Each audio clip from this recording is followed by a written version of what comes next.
श्रीनाथ जी के चरित्र गाओ और गुसाई जी की चर्चा न करो तो श्रीनाथ जी के चरित्र अधूरे। एक दूसरे के पूरक हैं गुसाई जी और श्रीनाथ जी। स्वयं एक बार यशोदा जी श्रीनाथ जी के श्रृंगार कर रही थी और श्रीनाथ जी भागे। पूछा लालन कहां जा रहे हो? तो कि गुसाई जी के घर। क्यों?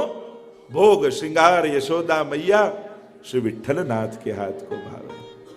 मुझे तो गुसाई जी के हाथ का प्रिय है। तू डरी माखन दूध छिपावे, तू तो बहुत सारा छिपा कर थोड़ा थोड़ा निकाल कर देती है।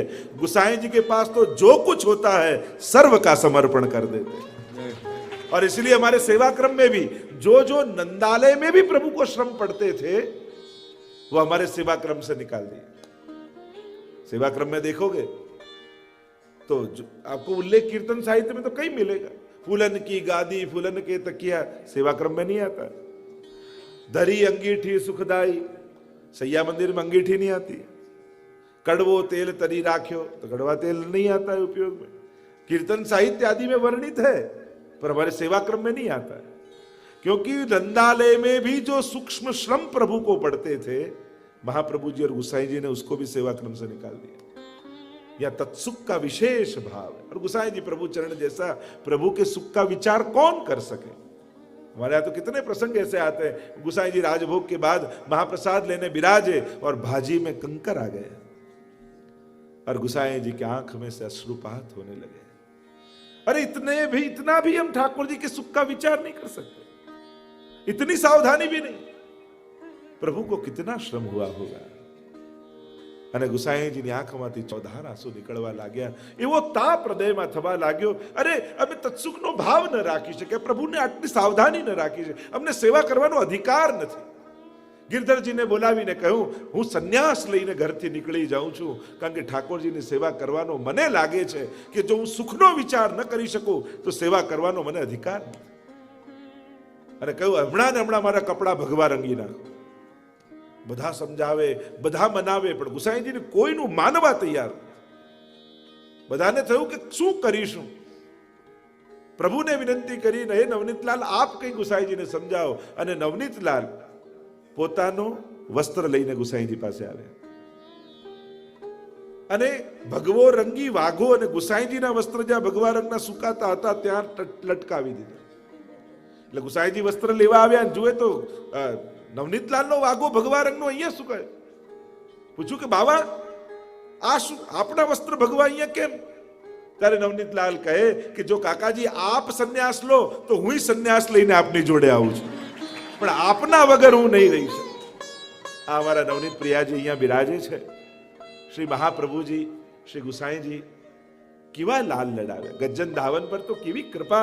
नवनीतलाल ने घोड़ो करे गज्जन ने, चल गज्जन तू घोड़ा बन हाथी बन। અને નવનીતલાલ પીઠ ઉપર બિરાજી જાય અને એને ચલાવે ને ઘૂંટણ છોલાઈ જાય। કોઈ કહ્યું ગજ્જન તું કહી તો દે ઠાકોરજીને તારા ઘૂંટણ છોલાય છે, લોહી નીકળે છે।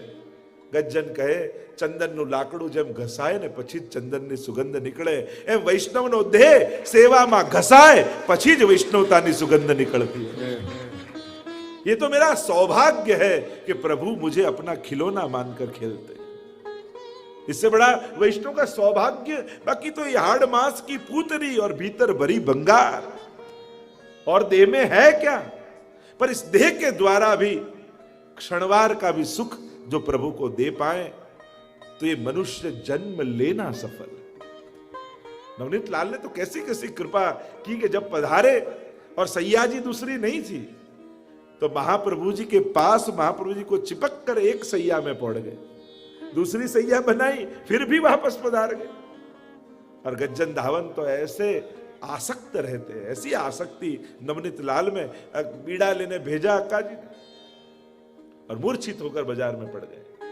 और यह नवनीत लाल के आगे राजभोग धरा है, प्रतीक्षा कर रहे हैं प्रभु अब आवा आरोगो। जहां तक मेरो गज्जन नहीं आएगो वहां तक मैं नहीं आरोगो। जे दिवसे આપણને સેવાનો આગ્રહ થાય ને એ દિવસે ઠાકોરજીને સેવકનો આગ્રહ થઈ જાય કે વસ્તુની મહત્તા નથી પણ તું ધરે તો આરોગ્ય। મને તો તારા હાથે. એટલે ઘણી વાર ઘણા વૈષ્ણવ આમ હવેલીમાં સેવા કરતા હોય કે ક્યાંક સેવા કરતા હોય ને કંઈક એવું એને મન દુઃખ થાય, એમ થાય કે હવે હું સેવા છોડીને જાઉં. પણ ઠાકોરજી ફરી કઈ એવું કરે કે પાછો એને ખેંચીને એના હાથથી જ સેવા કરાવે. કારણ કે ઠાકોરજીને એનો આગ્રહ હોય છે. આપણને એમ લાગે કે આપણે સેવા કરીએ છીએ એટલે આ બધા વિચાર આવે, પણ જે દિવસે સમજાશે ને કે ઠાકોરજી સેવા લઈ રહ્યા છે, પછી ક્યારેય સેવા છોડવાનો વિચાર નહીં આવે. હું ક્યાં કરનારો? ઠાકોરજીને આગ્રહ છે કે મારે તો તારા હાથનું જ લેવું છે. એટલે પ્રભુ ખેંચી ખેંચીને પાછા એને લઈ આવે. આ પ્રભુની ઈચ્છા છે. આપણી ઈચ્છાથી તો કાંઈ થતું, એક ડગલું ભરી ન શકીએ આપણે. આ તો પ્રભુ ઈચ્છે છે. અને જ્યારે આવો વિચાર મનમાં બેસી જાય પછી લોકોના વિક્ષેપો બહુ હેરાન નથી કરતા. હું કરું છું એ વિચાર આવે તો આખો સંસાર નડે, પણ જ્યારે ભગવાન કરાવી રહ્યા છે એવો વિચાર આવે પછી દુનિયામાં કોઈ વિક્ષેપ ન કરી શકે. તો અનેક પ્રકારના આપણે ત્યાં ભાવનાઓની જે ચર્ચા કરી રહ્યા છે, એટલે કે ગુસાઈજીના ચરિત્ર વગર શ્રીનાથજીનું ચરિત્ર અધૂરું છે. એમના ગુણ ગાવા અધૂરા છે. શ્રી ગુસાઈજી પ્રભુ ચરણ, જેમ આચાર્ય ચરણ શ્રી મહાપ્રભુજીની વંદના વિશેષ રૂપે કરીએ છીએ, એમ ગોપીનાથજી અને ગુસાઈજી પણ આપણા માથે બિરાજે છે. એમ તો ગુસાઈજીને 5 સ્વરૂપે આપણે ત્યાં આરાધન છે. કોઈ એના આચાર્ય રૂપ કેવલ બ્રાહ્મણ શ્રેષ્ઠ માને છે, કોઈ જે ભવિષ્ય પુરાણમાં ઉલ્લેખ છે, અગ્નિ રૂપો દ્વિજાચાર્યો ભવિષ્યામીહ ભૂતલે वल्लभो अग्नि रूप शाद विठ्ठल पुरुषोत्तम. जो भविष्य पुराण में कहा गया कि इस प्रकार विठ्ठलनाथ जी के रूप से मैं आऊंगा, तो कोई એને ભગવદ અવતાર માને છે, કોઈનો એવો ભાવ છે કે જે પાંડુરંગ વિઠ્ઠલનાથજી છે એમણે વચન આપ્યું છે એટલે એ વિઠોબાજી પોતે પધાર્યા છે. અને ક્યાંક આપણા આચાર્યો એમ કહે કે આ તો સાક્ષાત કૃષ્ણનું જ સ્વરૂપ છે. મને ભગવદીઓને કહા कि यही तेही तेही यही कछु न संदेह, वही प्रभु पुनः पधारे हैं. और भावात्मक स्वरूप भी गुसाई जी का बताया, जो चंद्रावली जी का स्वरूप कहा जाता है. तो 5 प्रकार से गुसाई जी के आराधन की चर्चा आई. तो वो चरित्र भी आगे आगे देखते जाएंगे, क्योंकि गुसाई जी की गाथाओं के बिना श्रीनाथ जी का चरित्र अधूरा है. एक दूसरे से ऐसे संलग्न है, तो साथ साथ में ये गाथाएं गाई जाएंगी. जो कल हम देख रहे थे, श्री गुसाई जी का प्रागट्य हुआ है, और यहां पूरणमल क्षत्रिय ने जब से नींव खोदी गई मंदिर की और परिश्रम करने गए, दक्षिण में धन कमा कर लाए, और 20 साल बाद ज्यारथी पायो खोदायो एना 20 वर्ष પછી શ્રીનાથજીનું મંદિર બન્યું गिरिराजजी ઉપર. वहां मंदिर का निर्माण पूर्ण हुआ है. श्री महाप्रभु जी को समाचार मिले हैं, श्री महाप्रभु जी पधारे हैं. विक्रम संवत 1575 और अक्षय तृतीया का वह परम पावन दिन निर्धारित થયું છે કે નૂતન મંદિરમાં શ્રીનાથજી બાવાને પાટે પધરાવીશું અક્ષય તૃતીયાના દિવસે. અને ચારે બાજુ સમાચાર પહોંચી ગયા છે. અનેક અનેક વૈષ્ણવો વ્રજવાસીઓ દર્શન કરવા માટે મંદિરમાં ઉમટ્યા છે. આખો ચોક ભરાયો છે. નવા નૂતન મંદિરને બધા જોઈ રહ્યા છે. સુંદરમાં સુંદર મંદિર સિદ્ધ થયું છે. નિજ મંદિરમાં શ્રીનાથજી બાવા મલકાઈ રહ્યા છે. શ્રીનાથજી બાવાને પાટે પધરાવવામાં આવ્યા, અને જ્યાં કિવાડ ખુલ્યા છે અને જય ઘોષ ચારે બાજુ થવા લાગ્યા, સ્તુતિઓના નાદ વાગવા લાગ્યા, વધાઈના ગાન કરવા માટે કુંભનદાસ અને સુરદાસજી સામે બિરાજ્યા છે. જાજ પખાવજ વાગી રહી છે, જય ઘોષ થઈ રહ્યો છે. બધાઈ કો દિનની કો આજ. અક્ષય તૃતીયાનો દિવસ છે, અને અક્ષય તૃતીયાનો દિવસ છે એટલે સુંદર બલિયાગીરી પર્વતથી ચંદનો મંગાવવામાં આવ્યા છે, અને ચંદનને ઘોંટવામાં આવ્યા, ગુલાબજળ મિશ્રિત કરવામાં આવ્યું છે. અને જ્યાં રાજભોગના કિવાડ ખુલ્યા, ચંદન ધરાવવા માટે મહાપ્રભુજી અગ્રસર થયા છે. ચંદનની ગોળીઓ તૈયાર કરી છે 5, જમણા હાથમાં ડાબા હાથમાં જમણા ચરણ ડાબા ચરણ, અને હૃદયમાં પધરાવી છે. અક્ષય તૃતીયા અક્ષય છંટકાવ કર્યો છે. ચારે બાજુ ખસના પડદા લગાવ્યા. મહાપ્રભુજી સુંદર પંખો હાથથી લઈ શ્રીનાથજી બાવાને પંખો કરી રહ્યા છે. બધા વૈષ્ણવ હરખાઈ રહ્યા છે. પ્રભુ ચંદન ધરાવે છે. મહાપ્રભુજી એના દર્શન વૈષ્ણવ કરે. આંખો જેની છલકાઈ રહી છે પ્રેમાશ્રુ છે. મહાપ્રભુજી બોલાવે પુરણમલ અહીંયા, અને બહાર આવીને નિજ મંદિરે ઉભા રહ્યા. જયરાજ શું છે? પુરણમલ, આજે તારો મનોરથ પૂરો થવા જઈ રહ્યો છે. હા પ્રભુ, આ આપની કૃપા છે. આપની કૃપાથી શ્રીનાથજી બાવાએ મારો મનોરથ આનંદપૂર્વક પૂર્ણ કર્યો છે. હવે તારા મનમાં કોઈ મનોરથ છે? જયરાજ, ક્ષમા કરજો. અધિકાર નથી છતાંય મનના મનોરથને રોકી શકતો નથી. મહાપ્રભુજી કે બોલો પુરંદર, મનમાં શું ભાવ? જ્યારે આપ ચંદન ધરાવતા હતા અને શ્રીનાથજી બાવાના રૂવાણા રૂવાણા શીતલ થતા હતા, રોમ રોમ શીતલ થતા હતા, અને એક ક્ષણે એ દર્શન કરીને મનમાં મનોરથ થયો જયરાજ કે જો આપ કૃપા કરો તો આ ચંદન ધરાવવાનો લાભ મને મળે. મહાપ્રભુજીએ કહ્યું, તે તો બહુ મોટી સેવા ઠાકોરજીની કરી છે. કરો કિવાડ બંધ, અને દ્વાર બંધ કરવામાં આવ્યા. અપરસ કર પુરણમલ, અપરસ કરીને આવ્યા છે પુરણમલ ક્ષત્રિય. મહાપ્રભુજી કે આજે અમે ખૂબ પ્રસન્ન છીએ. બધી મર્યાદાઓ મૂકો. આજે શ્રીનાથજી બાવા તારા હાથે ચંદન અંગીકાર કરવા તત્પર થઈ રહ્યા છે. સોનાના કટોરામાં ચંદન ઘોળવામાં આવ્યું છે, અને મહાપ્રભુજી હાથ પકડી પુરણમલને નિજ મંદિરમાં લાવ્યા છે. लो पुरनमल, अपने हाथ श्रीनाथजी बाबा के चरणारविंद में चंदन समर्पित. અને બંને હાથમાં ચંદન લીધા. પુરનમલની દ્રષ્ટિ શ્રીનાથજી બાવાના મુખારવિંદ પર છે. રોમ રોમ રોમાંચિત થઈ રહ્યા છે. પુરનમલના આંખમાંથી ચોધાર આંસુ જઈ રહ્યા છે. અને મહાપ્રભુજી હાથ પકડ્યો પુરનમલનો અને શ્રીનાથજી બાવાના બંને ચરણારવિંદ પર મૂકી દીધો. ગદગદિત થઈ ગયા પુરનમલ. આંખમાંથી ચોધાર આંસુ વહાવતા શ્રીનાથજી બાવાના ચરણને પકડી રાખ્યા છે. આ ચરણ જીવનભર ન છૂટે. અને શ્રીનાથજી બાવા ખૂબ પ્રસન્ન થઈ રહ્યા છે. ચરણારવિંદમાં ચંદન સમર્પિત કરી સાષ્ટાંગ દંડવત પ્રણામ પુરણમલે કર્યા. અને એ જ ક્ષણે મહાપ્રભુજીએ શ્રીનાથજી બાવાનું સ્વરૂપ પુરણમલના હૃદયમાં સ્થાપી દીધું. રોમ રોમ શ્રીનાથજી મય થઈ ગયું. અને કહેવાય છે કે પછી પુરણમલ સદાય માનસીમાં રહેતા. અખંડ માનસી સિદ્ધ થઈ ગઈ. બસ એક ક્ષણનો રોમાંચ જીવનભરનું ભાથું બની ગયું. ઘણીવાર અમુક ક્ષણો જીવનની એવી હોય, એક ક્ષણો જીવનભર જીવન જીવવાનો એક સહારો બની જતી હોય. એ જે આનંદ હોય, એ જે મધુર સ્મૃતિ હોય, એ એવી હોય કે અંકિત થઈ જાય હૃદય. અને એવી અંકિત થઈ ગઈ. મહાપ્રભુજી એવી કૃપા પુરણમલ પર કરી કે એના હાથે શ્રીનાથજી બાવાના ચરણનો સ્પર્શ એને મળ્યો. એવી કૃપા મહાપ્રભુજીની થઈ. અખંડ માનસીનું દાન પુરણમલને આપ્યું. આવા ભગવદી વૈષ્ણવ પુરણમલ હતા. શ્રીનાથજી બાબાએ આજ્ઞા કરીને એ આજ્ઞાને પૂર્ણ કરવા માટે પોતાના આખા જીવનનું સમર્પણ પુરણમલે કરી. ધને ખૂટ્યું, હાર્યા નહીં, થાક્યા નહીં, નિરાશ થયા નહીં.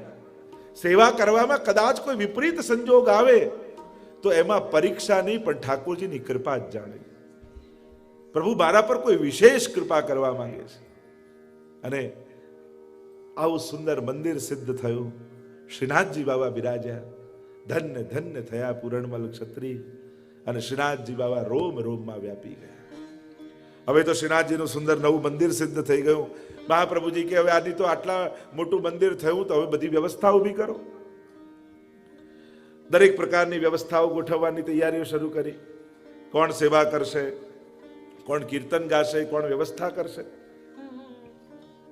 કુમનદાસ અને સુદાસને કહ્યું કે તમે કીર્તનની સેવા કરજો. મંગળાથી લઈને શયન સુધીનો અષ્ટયામનો સુંદર ક્રમ સિદ્ધ કરવામાં આવ્યો. આ આપણા ઠાકોરજીનો સેવા ક્રમ રહેશે. રોજ જ્યારે જાગે મંગળા થાય ત્યારથી કીર્તનની શરૂઆત રાગ ભોગ અને શૃંગાર દ્વારા આખો સેવાક્રમ નિર્ધારિત કરવામાં આવ્યો. પણ શ્રીનાથજી બાબાના મુખિયાજી કોણ બનશે? રામદાસે કહ્યું કે હવે શ્રીનાથજી બાબાનો વૈભવ વધ્યો છે અને હું જાણું છું મારો અધિકાર અહીંયા સુધી જ હતો. હવે મારો જવાનો સમય થયો છે. આપ હવે બીજા કોઈને સેવા સોંપો. કોણ સેવા કરે? ઘણાને થયું કે અમારાથી અપરાધ થઈ જશે તો અમે તો કાંઈ જાણતા નથી. અને હવે આવો વૈભવ વધ્યો છે વિચાર કરતા કરતા મનમાં થયું કે સેવા કોણ કરે? તો શ્રી મહાપ્રભુજીના વિદ્યાગુરુ જે હતા માધવાનંદજી, એ ત્યારે જ અભ્યાસ કરાવીને અહીંયા આવીને વસેલા, અને મહાપ્રભુજીની કૃપા એમના પર હતી, અને એમના હાથે ઠાકોરજીની સેવા થવાની હતી, એટલે પૂર્વથી આવીને અહીંયા રહેવા લાગ્યા. અને ત્યારે મહાપ્રભુજી આજ્ઞા કરી કે માધવાનંદજી, આપ ઠાકોરજીની સેવા કરો. ગોડીએ મધ્વ સંપ્રદાયના હતા અને એમને સેવા મળી. વ્યવસ્થા ગોઠવવાની તૈયારી. હવે આમાં અધિકાર પણ કોણ કરે? કૃષ્ણદાસ અધિકારી મહાપ્રભુજીના શરણે આવેલા, અને કૃષ્ણદાસને મહાપ્રભુજી આજ્ઞા કરી કે કૃષ્ણદાસ, તમે ઠાકોરજીનો આ સમગ્ર કારભાર સંભાળો. તમે આજથી શ્રીનાથજી બાવાના મંદિરના અધિકારી છો, અને શ્રીનાથજી બાવાના દરેક પ્રકારના સુખનો વિચાર તમે કરજો. તો કૃષ્ણદાસ અધિકારી બની ગયા. કુમનદાસ સુરદાસ કીર્તનની સેવા કરતા, અને માધવાનંદજીને ઠાકોરજીની સેવાનો લાભ મળ્યો. અનેક અનેક વૈષ્ણવ મહાપ્રભુજીના શરણે આવ્યા છે. દિવસો વીતી રહ્યા છે. પરમાનંદ દાસજી મહાપ્રભુજીના સેવક થયા. પરમાનંદ દાસજીને ભક્તિ બહુ સહજ હતી ને એટલું સુંદર ગાતા. અને અડેલમાં મહાપ્રભુજીનો મુકામ સામે પ્રયાગમાં સુંદર ત્રિવેણીમાં સંતોના સમાગમ થાય. પરમાનંદ દાસજી ગાય, અને મહાપ્રભુજીના જલઘરિયા, જે કપૂર જલઘરિયા હતા, એને કીર્તનમાં બહુ આસક્ત. એટલે સેવામાંથી પહોંચીને રોજ પહોંચી જાય ત્યાં અને કીર્તન સાંભળે. છાના માના જાય. એમને થાય કે મહાપ્રભુને ખબર પડશે તો કે સેવા છોડીને કેમ ગયો. અને એવી કૃપા થઈ, એક દિવસ તો પરમાનંદ દાસજીને નવનીતલાલ પોતે, નવનીત પ્રિયાજી, આ જલગરિયાની ગોદમાં બેસીને સાંભળતા હોય એવા દર્શન થયા. મહાપ્રભુજીના શરણે આવ્યા છે પરમાનંદ દાસ.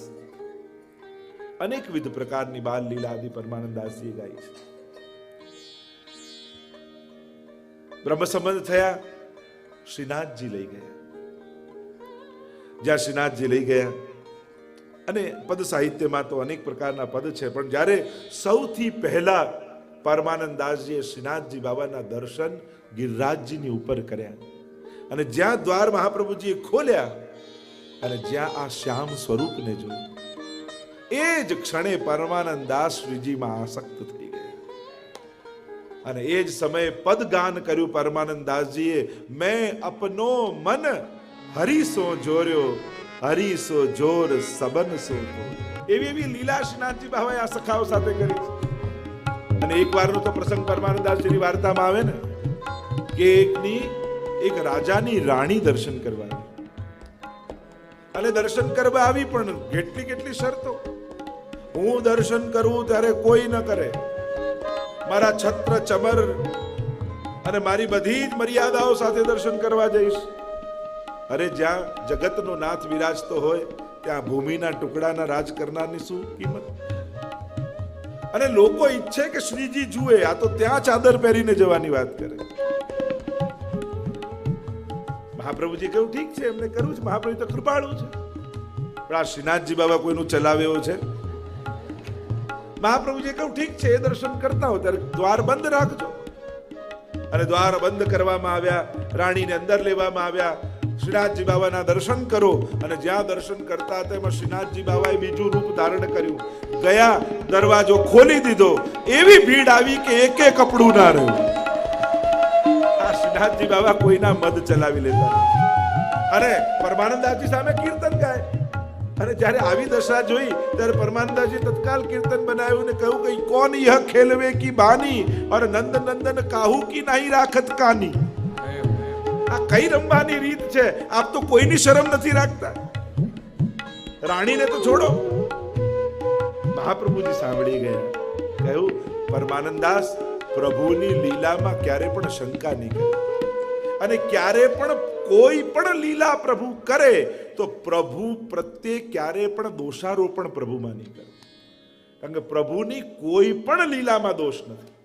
प्रभुनी तो प्रत्येक लीला आनंद से हरेर लीला, वो तो आनंद के लिए, आनंद कराने के लिए है, जीव के कल्याण के लिए. આ રાણીનું એમ ઠાકોરજી કલ્યાણ કર્યું, એને દીનતા પ્રગટાવી. એટલે ક્યારે એમ નહીં કહેવું કે પ્રભુનો દોષ છે. વૈષ્ણવે પણ વિવેક શીખવા જેવો છે. જીવનમાં કોઈ પણ ઘટના ઘટે ક્યારે પણ દોષ ભગવાનમાં નહીં જો, પ્રભુનો વાંક નહીં કાઢો, કારણ કે પ્રભુ ક્યારે કોઈને દુઃખ આપતા નથી, છે જ નહીં એમની પાસે, તો ક્યાંથી આપે? એ તો આનંદ રૂપ છે, સુખરૂપ છે. અને એટલા માટે મહાપ્રભુજી પોતે કીર્તનની પંક્તિ પહેલી લખી આપી, એસે મત ગાઓ પરમાનંદ દાસ કે કોણ યહ ખેલવે, એસે ગાઓ કે ભલી યહ ખેલવે કી બાની. ઠાકોરજી આપનું આ રમવાની રીત બહુ સારી છે, એવું પદ ગાઓ. ઘણા ઘણા જો મહાપ્રભુજીએ કીર્તન સાહિત્યમાં મહાપ્રભુજીનું પ્રદાન છે.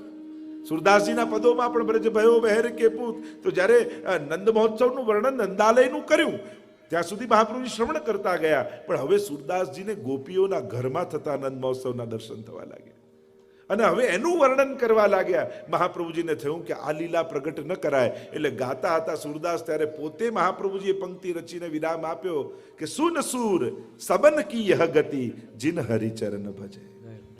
અરે સુરદાસ, બધાની આ જ ગતિ થવાની છે. જે જે ઠાકોરજીની સેવા કરે છે, પ્રભુની ચરણારવિંદનું સેવન કરે છે, એ બધાના ઘરે આવા ઉત્સવો રોજ થવાના છે.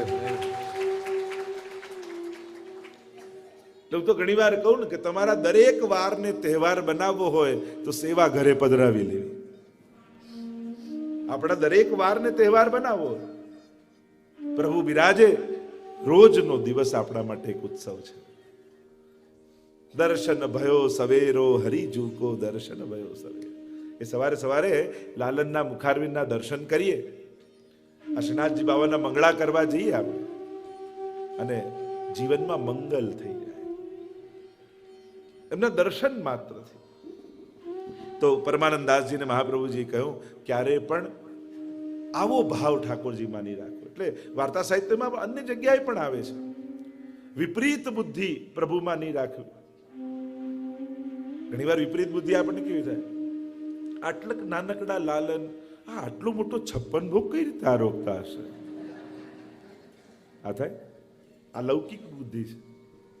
ઘણા ને કે આ મંગળામાં દૂધે આવે, દહીં આવે, માખણે આવે, ને ફીકું આવે, ને સંધાનો આવે, આ તો જુદું જુદું થઈ જાય, વિપરીત થઈ જાય. તો પ્રભુ આ કઈ રીતે આરોગતા હશે? અરે આ વસ્તુઓ નથી, ગોપીઓના ભાવ છે. કોઈનો દહીં જેવો છે, કોઈનો માખણ જેવો છે, કોઈનો દૂધ જેવો છે. આ જુદા જુદા તામસ, રાજસ, સાત્વિક, નિર્ગુણ, આ ભાવની ભાવરૂપ સામગ્રી છે. 56 ભોગ એટલે કોઈ 56 ટાઈપની વસ્તુ નહીં, 56 भाव के भोग, वह 56 भोग है. और इसीलिए कभी भी विपरीत बुद्धि प्रभु में न करें, क्योंकि प्रभु सर्व समर्थो ही ततो निश्चित तताम ब्रजेत. वह सर्व समर्थ है, और इसीलिए प्रभु में ऐसा दुर्भाव कभी भी चित्त में नहीं आना चाहिए. तो यहां परमानंद दास जी पर कृपा की है. कुंभन दास जी के तो अनेक अनेक प्रसंग श्रीनाथ जी के चरित्र के साथ जुड़े हुए हैं. एक बार कुंभन दास जी के साथ श्रीनाथ जी बाबा खेल रहे थे, और इतने में उत्थापन का शंखनाद हुआ, और कुंभन दास जी अपना गमछा डालकर कंधे पे और जाने लगे मंदिर की ओर. श्रीनाथ जी बाबा ने कहा, अरे कुंभन ठहर.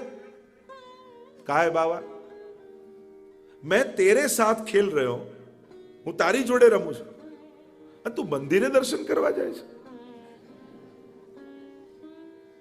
આવું કેવું? હું તો તારી સાથે છું, પછી મંદિરે જવાની શું જરૂર? કુંભનદાસ કે બાબા, આપ તો અતિ ચંચલ છો, અને ચંચળ છો એટલે કૃપાળુ છો. મારા પર આપની વિશેષ કૃપા છે, એટલે કૃપા કરીને મારે ત્યાં ખેલવા પધાર્યા છે. પણ હમણાં છો ને હમણાં જતા રહો તો આપને રોકનારું કોણ? ક્ષણવારમાં જતાય રહો, આપની ઈચ્છા થાય, પણ મંદિરમાં તો મહાપ્રભુજી આપને પધરાવ્યા છે, એટલે ત્યાંથી આપ ક્યાંય ન જઈ શકો. ત્યાં તો આપને બિરાજવું જ પડે, ત્યાં તો આપને મળવું જ પડે, ત્યાં તો અમારી સેવા અંગીકાર કરવી જ પડે, કારણ કે ત્યાં મહાપ્રભુજી આપને પધરાવ્યા છે. અને એટલા માટે હું ત્યાં જઉં છું. એટલે જ આપણે ત્યાં જેમ ઘરની સેવાની મહત્તા છે, એવી જ મહત્તા મંદિરની સેવાની પણ છે. ઘરે આપણું નિકુંજ છે ને નંદાલય છે. ઘણીવાર અતિશયોક્તિમાં આપણે ગૃહ સેવા કરી, તો ઘર એટલે શું? ઈંટ ચૂના પથ્થરની દિવાલ? ગૃહે સ્થિત્વા સ્વધર્મતનો અર્થ કર્યો છે આચાર્યોએ કે ગ્રહસ્થાશ્રમમાં રહીને સેવા કરી, ઘરમાં જ રહીને નહીં. નહીં તો ઘણા તો એટલા બધા એમાં ઊંડા ઉતરી જાય કે પોતે ક્યારે બહાર ના નીકળે ને ઠાકોરજીને ક્યારે બહાર ના લઈ જાય. પ્રભુને થાય ક્યારેક તો ફરવા ચાલ. ઘર ઘર ઘર ઘર કરીને એવા બધા ઘરમાં ક્યારે કોઈને ક્યારે બિચારા વૈષ્ણવ આવ્યા તો બિચાર કે ભગવત દર્શન થઈ જાય તો નહીં, મારા ઠાકોર. પણ એક વસ્તુ યાદ રાખજો, તમારા ઠાકોરજી છે તો બીજાના માથે પ્રભુ બિરાજે છે એ પણ ઠાકોરજી છે, હવેલીમાં બિરાજે છે તો એ પણ ઠાકોરજી છે. અતિશયોક્તિમાં ક્યાંક આપણે કોઈનું અપમાન ન કરી દઈએ એની સાવધાની જરૂર રાખો. શ્રી પ્રભુને પ્યારા શ્રી યમુનાજીના લાડીલા એવા રસિક સત્સંગી વૈષ્ણવોને જે શ્રીના આ વચનામૃત ગમ્યા હોય તો આ વિડીયોને લાઈક કરજો, શેર કરજો અને કમેન્ટ બોક્સમાં જય શ્રી કૃષ્ણ જરૂર લખજો અને અમારી ચેનલ શ્રી વલ્લભને સબસ્ક્રાઈબ કરવાનું ભૂલશો નહીં. સર્વે વહાલા વૈષ્ણવોને ભાવથી જય શ્રી કૃષ્ણ.